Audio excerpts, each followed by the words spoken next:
τη σηκώσουμε στους ώμους μας και θα την φέρουμε, είπε ο Νίκος Καζαντζάκης.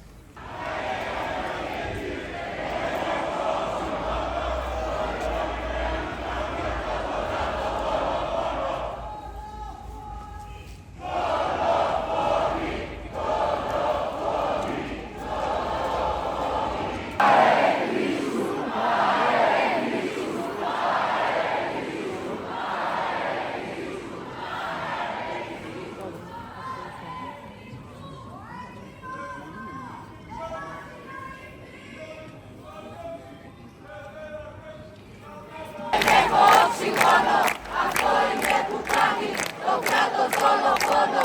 Να λέει ένα παιδί, δεν έχω οξυγόνο.